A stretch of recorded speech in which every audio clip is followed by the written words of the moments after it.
The wind howled through the mountain pass like a living thing, carrying with it the scent of pine and the promise of winter.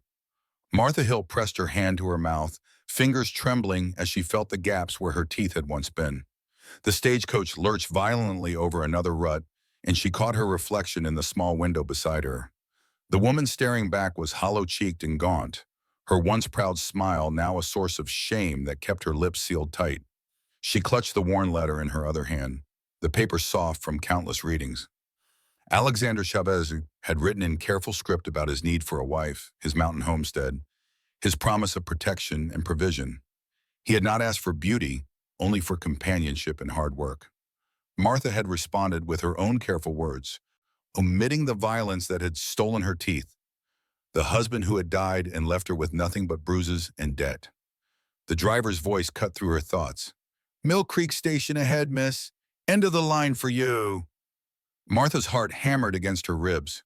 Through the dust-streaked window, she could see a lone figure waiting by the small wooden building. Even from this distance, she could tell he was tall and broad-shouldered, his dark hair catching the afternoon light. Alexander Chavez, the man who had agreed to marry a woman he had never seen, based on letters that told only half-truths. The stagecoach shuddered to a halt, and Martha forced herself to breathe. The driver climbed down and opened her door, extending a weathered hand to help her step onto the dusty ground. Her legs felt unsteady after the long journey. "Miss Hill?" The voice was deep and measured, with an accent that spoke of somewhere far from these mountains. Martha turned and found herself looking up into the darkest eyes she had ever seen.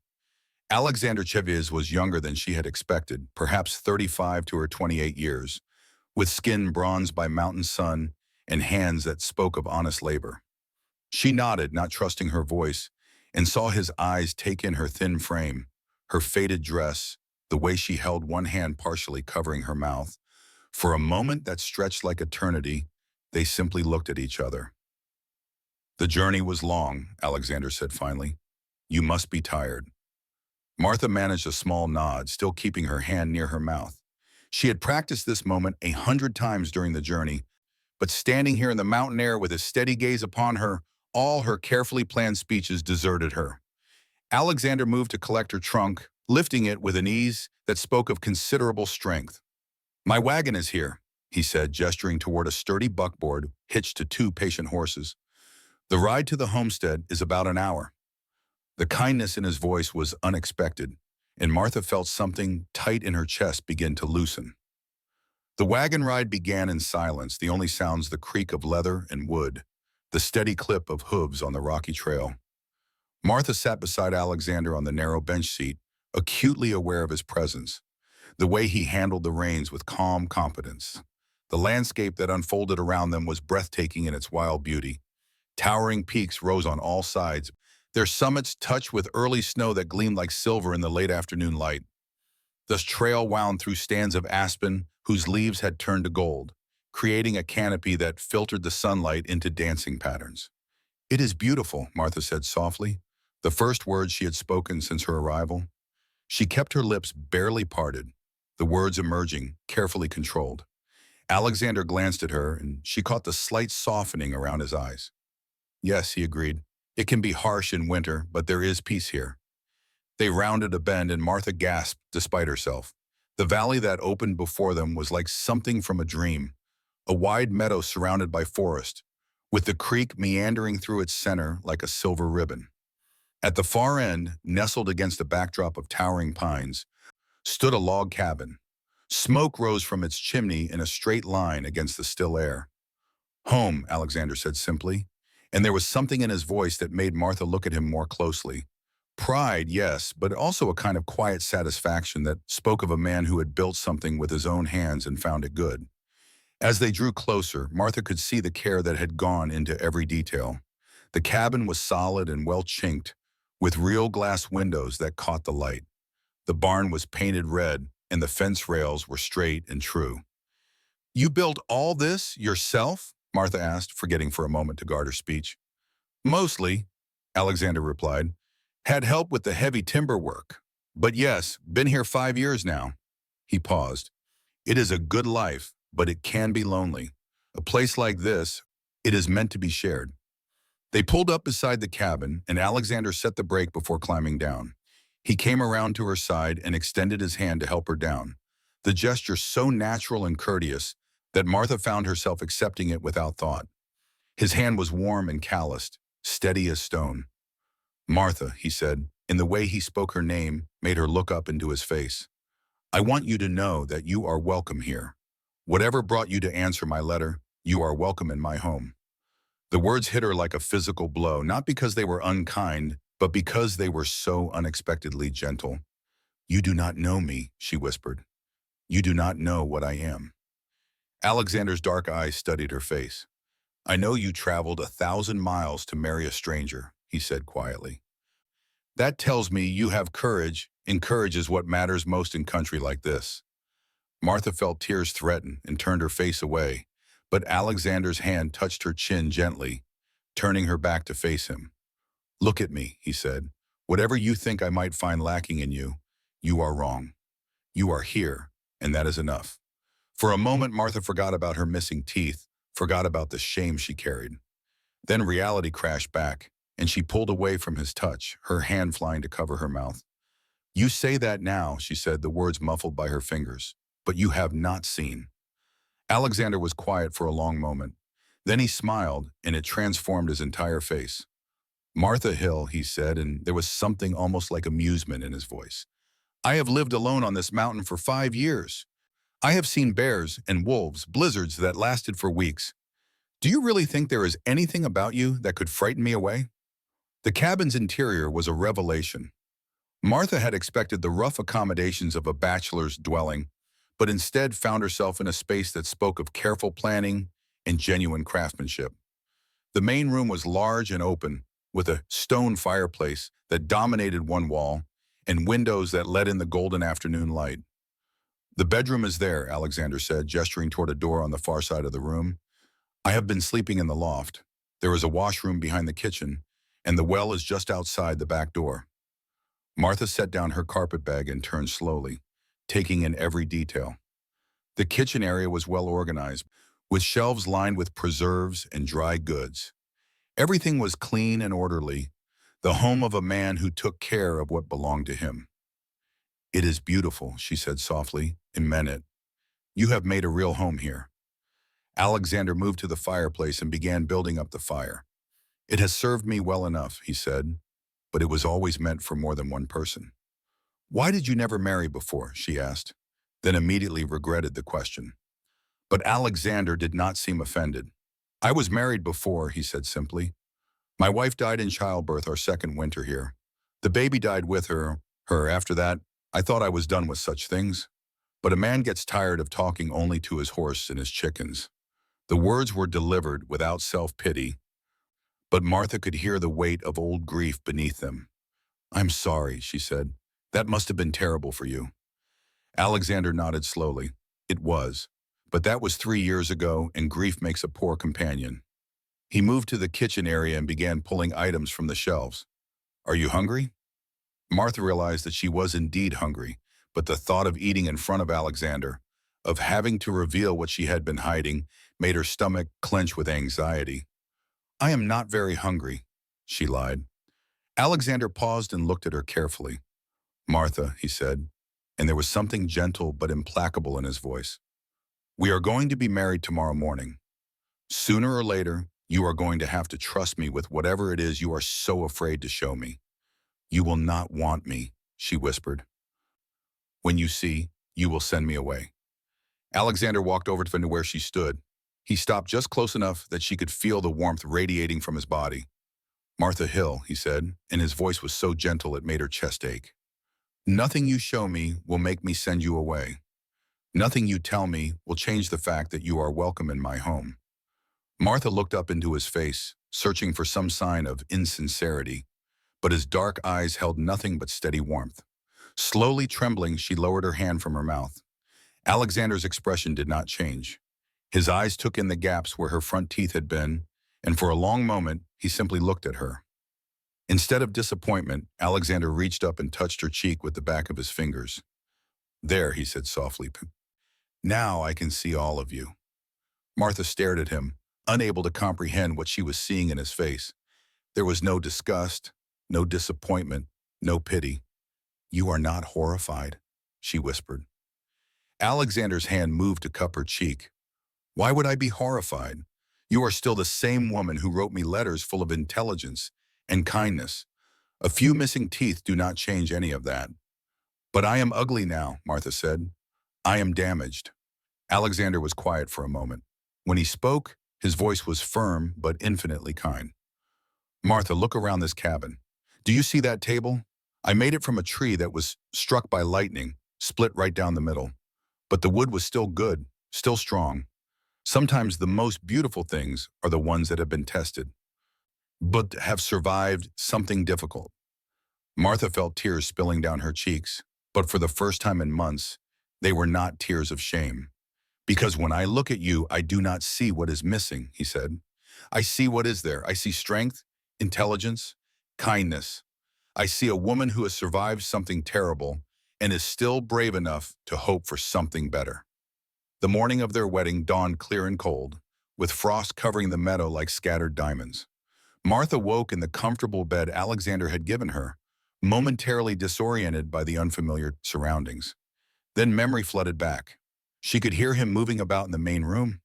The smell of coffee and bacon drifted through the door, and her stomach responded with an audible growl. Last night she had finally been able to eat, had shared a simple meal with Alexander while they talked. It had been the first meal she had enjoyed in months. A soft knock on the door interrupted her thoughts. "Martha, the preacher will be here within the hour." "Thank you," she called back. "I will be out shortly." When she emerged from the bedroom, she found Alexander standing by the window. He had dressed carefully for the occasion in a white shirt and dark trousers. He turned when he heard her, and she saw his eyes widen slightly. She had chosen her best dress, a deep blue wool that brought out the color of her eyes. She had even allowed herself a touch of color on her lips.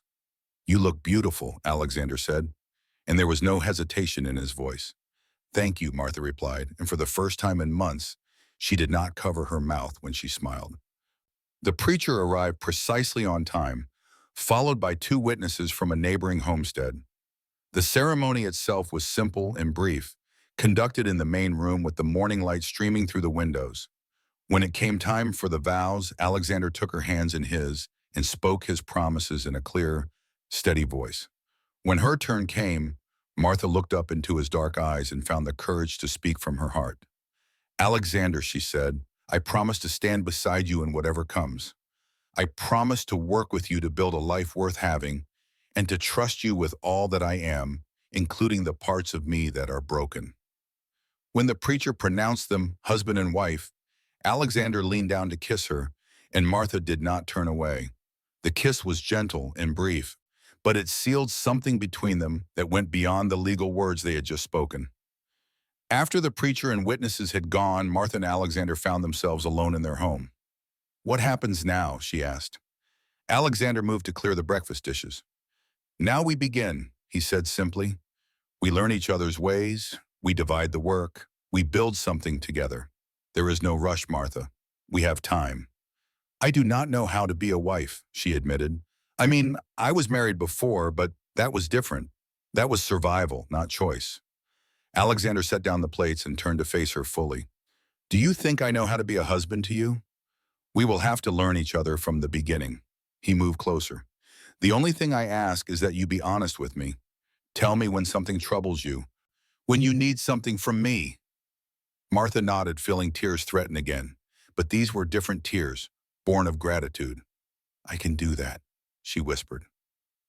Alexander smiled. "That is all anyone can do," he said.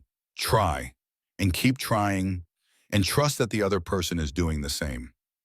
The first weeks of their marriage settled into a rhythm that surprised Martha with its naturalness.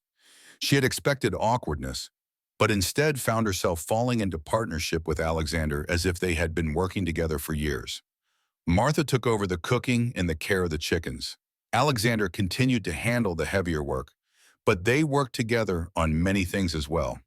The harvest from Alexander's garden needed to be preserved for winter, and they spent long afternoons side by side canning vegetables. "The secret to good preserves," he told her as they worked over a batch of wild blackberry jam, is to not overthink it. The fruit knows what it wants to do. Martha stirred the bubbling mixture. Is that your philosophy for everything? She asked. Alexander considered the question seriously. Maybe, he admitted. I have found that most things work better when you work with their nature instead of against it. The words stayed with her as the days passed. She found herself relaxing in ways she had not thought possible, allowing her natural competence to emerge from beneath layers of fear and self-doubt. When she suggested rearranging the kitchen to make better use of the space, Alexander listened carefully and then helped her move everything according to her plan. You do not have to do everything I suggest, Martha told him. I do not want to be a demanding wife.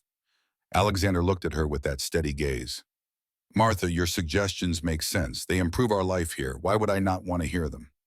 The first real test of their partnership came when winter arrived early, bringing with it a blizzard that lasted 3 days and left them snowed in. Martha had never experienced anything like it, the complete isolation. On the second day, she found herself fighting a familiar panic. The feeling of being trapped brought back memories she had worked hard to suppress. Alexander found her sitting by the fire, staring into the flames. Talk to me, he said simply, settling into the chair beside hers.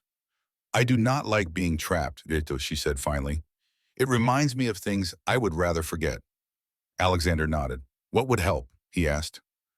The question surprised her. Not what was wrong, but what would help right now. Could you read to me? She asked softly. I have always loved stories, but I have not heard one in a long time. Alexander smiled and rose to retrieve a book from the shelf. They spent the rest of the storm curled together by the fire. Alexander's deep voice bringing the characters to life while the wind raged outside. When the storm finally passed, Martha realized something had shifted between them. It was the first time in her adult life that she had not faced hardship alone. Spring came late to the mountains that year, but when it finally arrived, it brought with it a transformation that took Martha's breath away. Wildflowers carpeted the meadow in brilliant splashes of color, and the creek ran high and clear with snowmelt. Martha stood in the doorway of the cabin, breathing in air that smelled of pine and growing things, and felt something inside her unfurling like one of the flowers in Alexander's garden. Beautiful morning, Alexander said, coming up behind her with 2 cups of coffee. I never knew spring could be like this, Martha said softly. So sudden, so complete. Alexander glanced at her, something in his expression that made her look at him more closely. You look different, he said quietly, happier, more yourself. Martha considered his words, surprised to realize he was right. Somewhere during the long winter months, she had stopped trying to be someone else. I feel different, she admitted. I feel like I belong here. Alexander set down his coffee cup and turned to face her fully. Martha, he said, and there was something in his voice that made her breath catch. There is something I need to tell you. The seriousness in his tone made anxiety spike in her chest. What is it? She asked. Alexander was quiet for a moment. When he spoke, his words were careful and deliberate. When I first wrote that advertisement for a wife, I thought I knew what I wanted. Someone practical, someone willing to work hard. I thought marriage was about partnership and mutual benefit. Nothing more. Martha's heart sank, but Alexander continued, his dark eyes never leaving her face. What I did not expect was to fall in love with you. The words hit Martha like a physical blow. What? Alexander moved closer, his hands coming up to frame her face. I love you, Martha. Not just as a partner or a companion, but as a woman. As my wife in every sense of the word. Martha stared at him, unable to process what she was hearing. But I am not beautiful, she whispered. I am damaged, broken. Alexander's thumbs brushed across her cheekbones. You are the strongest person I've ever known, he continued. You have survived things that would have broken a lesser person. How could I not love you? Tears were streaming down Martha's face now, but they were tears of wonder, of joy. I love you too, she whispered. I have loved you for months, but I was afraid to say it. Alexander leaned down and kissed her then, and this time it was not the gentle kiss of their wedding day. This was a kiss between 2 people who had found each other against all odds. So what happens now? She asked. Alexander smiled. Now we stop pretending this is just a practical arrangement, he said. Now we admit that we have built something worth having. The word made Martha's smile falter slightly. But there are things about my past I have not told you, Alexander said, his expression growing serious. Reasons why I came to this mountain. I thought I could leave it all behind, but there are some things that follow a man. A chill ran down Martha's spine. What kind of things? Alexander was quiet for a long moment. I was not always a farmer, he said finally. Before I came here, I worked for men who were not particular about how they made their money. He looked back at her. I thought I was done with that life. But then last week I got word that some of those men are looking for marrying me. Martha felt her world tilt on its axis. They are coming here? Alexander nodded reluctantly. It is possible. Martha's mind raced. Just when she had found happiness, it was being threatened by shadows from Alexander's past. What do we do? She asked, surprised by the steadiness in her own voice. Alexander looked at her with something that might have been surprise. We? Martha straightened her shoulders. Yes, we provide. You are my husband, this is our home, and I am not running away from another fight. Not anymore. The men came on a Tuesday morning when the mist was still rising from the creek. Martha was in the garden when she heard the sound of approaching horses. Something in the rhythm of the hoofbeats made her look up. 3 riders were approaching, and even from a distance, she could tell there was something different about them. They rode with a purpose that spoke of business rather than social calls. She moved quickly toward the cabin. Alexander, someone is coming. He emerged from the barn, and she saw his face change as he took in her expression. Without a word, he moved to the cabin and retrieved a rifle. Gone was the gentle farmer who had read to her by the fire. In his place stood a man who moved with fluid grace, whose eyes held a hardness that made Martha's breath catch. Go inside, he said. Stay away from the windows. Alexander, no. Martha moved to stand beside him. I told you I would not run from another fight, and I meant it.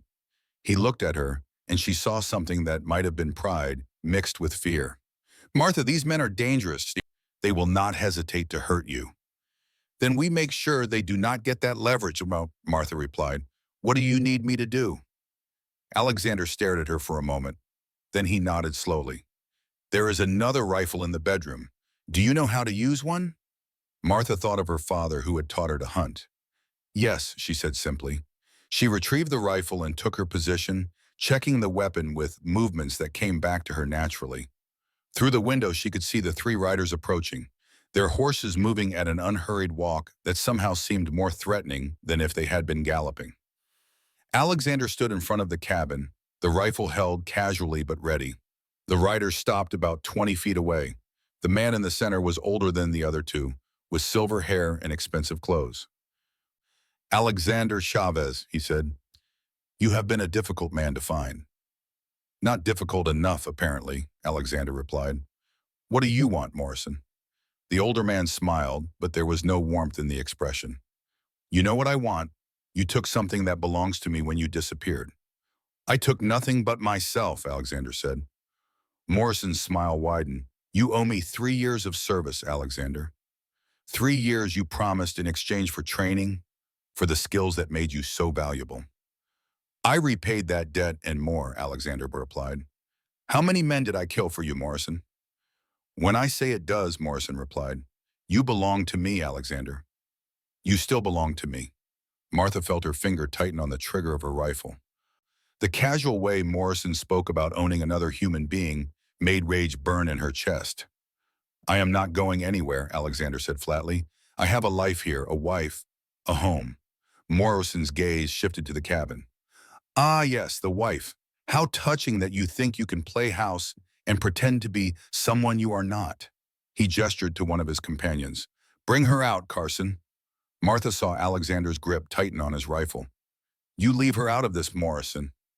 Carson dismounted and began walking toward the cabin. Martha tracked his movement through her rifle sights. That is close enough, Alexander called out, but Carson continued walking. Alexander, Morrison said conversationally, you have 10 seconds to put down that rifle and come with us voluntarily. If you do not, Carson will go into that cabin and bring out your wife. Martha saw Alexander's shoulders sag slightly.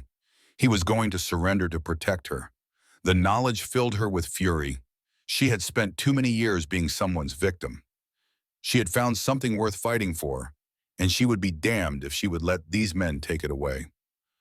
Carson was almost to the cabin door when Martha made her choice.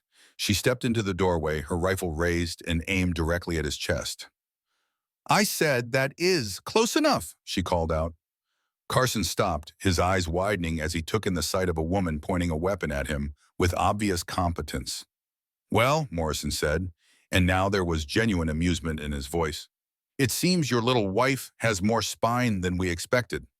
The standoff stretched taut as a bowstring, 4 weapons trained in a deadly triangle around the cabin yard. Martha kept her rifle sights centered on Carson's chest, acutely aware that one wrong move would turn their peaceful valley into a battleground.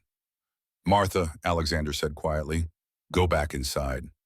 "No," she replied. "I told you I would not run from another fight." Morrison laughed. "Oh, this is rich. Alexander, you have managed to find yourself a woman with actual courage." "Leave her out of this," Alexander growled.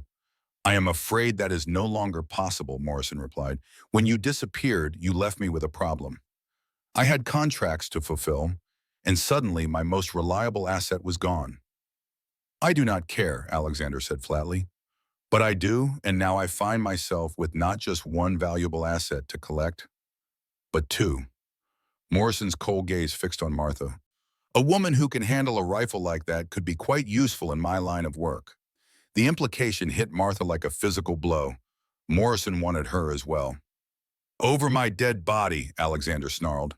"That can certainly be arranged," Morrison replied pleasantly, "though it would be wasteful." Carson had been standing frozen during this exchange. Now he spoke, his voice rough with aggression. "Boss, just give me the word. I can take the woman." "Patience, Carson," Morrison replied. "Alexander, you have trained your little wife well, but how many men has she actually killed?" The question hung in the air like poison. Martha felt her grip tighten on the rifle. Morrison was right. She had never killed anyone, had never even fired a shot in anger. But she had survived things that would have broken weaker people. "I guess we are about to find out," she said, her voice carrying across the yard with quiet certainty. Something in her tone made Carson take a step backward. Morrison's eyebrows rose slightly. "Interesting," he murmured. "Very interesting indeed. Alexander, where did you find this remarkable woman?" "She found me," Alexander replied, and Martha could hear the pride in his voice. "And she is worth 10 of any man you have ever employed." Morrison studied Martha with calculating eyes. "I believe you may be right," he said finally, "which makes this situation even more profitable than I originally anticipated." The casual way he spoke about them as commodities made Martha's anger flare white-hot. She had been treated as property before, and she would not go back to that life. "You are making a mistake," she said, her voice low and dangerous. "You think because I am a woman, because I live quietly in these mountains, that I am weak." She took a step forward, her rifle never wavering. "But you do not know what I have survived. You do not know what I am capable of when someone threatens the only good thing I have ever found." Carson's hand moved toward his pistol, but Martha's voice stopped him cold. "I would not do that if I were you," she said conversationally. "You see, my first husband used to beat me, used to tell me I was worthless. He knocked out my teeth, broke my ribs, made me believe I was nothing but damaged goods." She could see Alexander's jaw clench at her words, could feel the rage radiating from him, but she continued, "But he made one mistake. He never bothered to learn what I was like when I was not afraid." Morrison was watching her with fascination now. "And what happened to this husband of yours?" Martha smiled, and it was not a pleasant expression. "He had an accident, fell down the stairs, and broke his neck. Very tragic, very convenient." The lie came easily, with just enough truth behind it to be believable. What mattered was the message she was sending. "You see," she continued, "I have learned something important about men like you. You rely on fear, on the assumption that decent people will not fight back. But you have made a critical error in judgment." She took another step forward, and Carson actually retreated. "You have threatened my home," Martha said, her voice rising slightly. "You have threatened my husband. You have threatened the life we have built together. And I am no longer the kind of woman who runs from a fight." The rifle in her hands felt solid and reassuring. She had spent too many years being afraid, too many years allowing other people to dictate the terms of her existence. "So here is what is going to happen," she continued. "You are going to get back on your horses and ride out of our valley. You are going to forget you ever found us. Forget Alexander owes you anything. Forget we exist at all." Morrison's smile was thin and cold. "And if we refuse?" Martha's finger moved to the trigger. "Then we find out just how good my aim really is." The silence that followed Martha's ultimatum was broken only by the whisper of wind through the pines. Carson stood frozen, his hand hovering over his pistol but not quite daring to draw it. The third man was looking back and forth between his companions as if trying to decide which way the wind was blowing. Morrison himself seemed almost delighted by the turn of events. "Magnificent," he said softly. "Absolutely magnificent. Alexander, you have outdone yourself." "She is not an asset," Alexander said, and his voice tight with fury. "She is my wife, and she is not for sale at any price." "Everything is for sale," Morrison replied. "It is simply a matter of finding the right currency." He reached into his coat and withdrew a folded paper. "Do you know what this is, Alexander?" Alexander's face went pale, and Martha saw his grip tighten on his rifle. "A warrant," Morrison continued pleasantly, "issued by a federal judge, charging one Alexander Chavez with murder, robbery, and conspiracy." Martha's heart sank as she realized what Morrison was threatening. Even if they won this confrontation, he could return with federal marshals. "You see the beauty of it?" Morrison asked. "I do not need to defeat you here. I simply need to leave, ride to the nearest telegraph office, and send word to the authorities. Within a week, this valley will be crawling with law enforcement." Alexander's shoulders sagged slightly, and Martha could see despair settling over him. "But," Morrison continued, "I am not an unreasonable man. 5 years of service, freely given, in exchange for that warrant disappearing forever. Your wife remains here, unharmed and unmolested." Martha felt her world crumble. Morrison was offering Alexander a choice between prison and abandonment. "And if I refuse," Alexander asked, "then you hang for murder, and your wife becomes a widow, a very attractive widow, living alone in a remote location." Morrison's smile was predatory. "I imagined she would find herself in need of new arrangements quite quickly." The threat was clear, but even as fear and anger warred in her chest, another part of Martha's mind was working, analyzing the situation. Morrison's plan was clever, but it had weaknesses. "There is a third option," Martha said quietly. All three men looked at her. "Oh?" Morrison asked. "And what might that be?" Martha smiled, and it was the same cold, dangerous expression she had worn before. "You could all die here today in this valley," she said conversationally. "Your bodies could disappear into the wilderness, food for wolves and ravens. No one knows you came here. No one will come looking when you fail to return." Morrison's eyebrows rose. "There are 3 of us and only 2 of you." "Are they not?" Martha asked. "Let me tell you what I see. I see 3 men who rode into an isolated valley with no backup, no support. I see 2 of them who are clearly uncomfortable with the situation." She looked directly at Carson, then at the third man. "How much is Morrison paying you for this job? Because I promise you, if shooting starts, some of you are going to die. Are you prepared for that possibility?" Carson's face had gone pale, and Martha could see doubt creeping into his eyes. "Furthermore," Martha continued, "you are assuming that we are alone here. But this is mountain country, Morrison. People look out for each other here." It was a bluff, but a good one. Morrison's confidence wavered slightly. "You are lying," he said, but there was uncertainty in his voice now. Martha shrugged. "Maybe I am. Maybe I am not. Are you willing to bet your life on it?" She raised her rifle slightly. "Here is my counteroffer, Morrison. You and your men leave our valley right now and you never come back. You forget you ever found us, you destroy that warrant, and you leave us alone. In exchange, I will not kill all 3 of you where you stand." Morrison stood frozen for a long moment, his face a mask of conflicting emotions as he processed the implications of Martha's words. She could see him weighing options, calculating risks. Finally he laughed, but it was a sound devoid of humor. You magnificent, terrifying woman, he said, shaking his head. You have managed to turn every advantage I thought I possessed into a liability. Alexander's grip on his rifle never wavered, but Martha could hear the pride in his voice when he spoke. She is everything I never knew I was looking for, he said simply.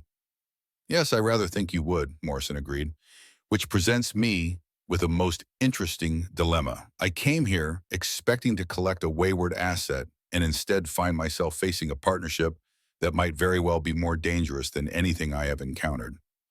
He looked back and forth between them, his calculating gaze taking in their positioning, their readiness, the absolute determination in their faces. You know, he said thoughtfully, there is a fourth option we have not discussed. Which is? Martha asked. Morrison smiled, and for the first time since his arrival, it seemed almost genuine. I could simply admit defeat and walk away. Acknowledge that some battles are not worth fighting. The words hung in the air like a fragile soap bubble. Martha felt hope beginning to stir in her chest, but she forced herself to remain skeptical. Just like that? She asked. Not quite that simple, Morrison admitted. There would need to be certain assurances that this unfortunate misunderstanding would not become a larger problem. Alexander's eyes narrowed. What kind of assurances? Morrison gestured to the warrant. This document disappears along with any record of Alexander's past association with my organization. In exchange, you both agreed to maintain absolute silence about this encounter. And your men on the ridges? Martha asked. Morrison's smile became almost sheepish. What men? My dear woman, you have been operating under a significant misapprehension. There are no snipers positioned around your valley. Martha stared at him, feeling her world tilt. The signal mirror? A prop, Morrison admitted. A bit of theater designed to make you believe you were outmaneuvered. I have found that the threat of overwhelming force is often more effective than the actual application of it. Alexander made a sound that might have been laughter. You were bluffing. This entire time you were bluffing. As were you, I suspect, Morrison replied. Neither of us was quite as prepared for this confrontation as we pretended. Martha felt a mixture of relief and fury. Relief that they were not actually surrounded, fury that Morrison had manipulated them so skillfully. So what happens now? She asked. Morrison looked around the valley, taking in the peaceful beauty of their home. When he spoke, his voice was thoughtful and perhaps even slightly wistful. Now I make a decision that my younger self would have found incomprehensible, he said. I choose to let sleeping dogs lie. Alexander, you have found something here worth more than anything I could offer you. And Martha, you have proven yourself to be exactly the kind of person who makes enemies regret their poor choices. He gestured to Carson and the third man, Williams. We are going to ride out of your valley and forget we were ever here. The warrant will be destroyed, your past will remain buried, and you will be free to live whatever life you choose. Just like that? Alexander asked, suspicion clear in his voice. Just like that, Morrison confirmed. Oh, there is one condition. If either of you ever decides to return to my world, all bets are off. But as long as you remain here, living your quiet mountain life, you have nothing to fear from me. Martha studied Morrison's face, searching for signs of deception. But what she saw there was something she had not expected. Respect. Why, Benoit, she asked. Why are you really walking away? Morrison was quiet for a moment, his gaze distant. Because, he said finally, I have spent my entire adult life acquiring assets, collecting people who could be useful to my organization. But I have never seen anything like what you two have built here. The kind of partnership that makes both people stronger. The kind of love that transforms weakness into strength. He looked directly at Martha, and she saw something in his eyes that might have been envy. You have found something here that money cannot buy, power cannot command, and violence cannot take away. I may be a fool, but I am not fool enough to destroy something that beautiful out of mere pride. Morrison mounted his horse and gathered his reins, Carson and Williams following his lead with obvious relief. Alexander, he said, touching the brim of his hat, it has been a pleasure doing business with you, as always. He turned to Martha, and his smile was warm with genuine appreciation. And Martha, it has been an honor to meet you. You are a remarkable woman, and your husband is a very lucky man. He is, Martha agreed, lowering her rifle for the first time since the confrontation began. And I am a lucky woman. Morrison nodded as if this was exactly the answer he had expected. Take care of each other, both of you. What you have found is rarer than diamonds and more precious than gold. With that, he wheeled his horse around and rode toward the trail that led out of the valley, Carson and Williams following. Martha and Alexander stood together, watching until the three men disappeared and the sound of hoofbeats faded into silence. For a long moment, neither of them spoke. Then Alexander set down his rifle and pulled Martha into his arms, holding her so tightly she could barely breathe. I thought I was going to lose you, he whispered. I thought they were going to take you away from me. Martha pulled back far enough to look into his face. Never, she said firmly. Whatever comes, we face it together. Alexander cupped her face in his hands. When you stepped out of that cabin with your rifle, Mama, he said. When you stood up to Morrison and his men without flinching, I have never been so proud of anyone in my entire life. Martha smiled, and for the first time in years, she did not try to hide the gaps in her teeth. When you told Morrison I was worth 10 of any man he had ever employed, I felt like I could take on the entire world. They stood there in the morning sunlight, holding each other and marveling at the fact that they were still alive, still together, still free to build whatever life they chose. So what do we do now? Martha asked. Alexander smiled, that transforming expression that never failed to make her heart skip. Now we go inside and have breakfast, he said, and then we get back to the business of living our lives, loving each other, and building something worth protecting. Martha laughed, the sound bright and free in the mountain air. I like that plan, she said. I like it very much. They walked toward their cabin hand in hand, their faces turned toward a future that suddenly seemed bright with possibility. Behind them, the valley stretched peaceful and serene, a sanctuary they had defended together and would continue to defend for as long as they drew breath. In the end, Martha thought, love was not about perfection or beauty or meeting someone else's standards. It was about finding someone who saw your strength instead of your weakness, who valued your courage instead of your scars, who chose to stand beside you when the world tried to tear you down. She had found that with Alexander, and he had found it with her. Whatever challenges lay ahead, whatever threats might come calling, they would face them together. And that, Martha knew, was worth more than all the perfect smiles in the world.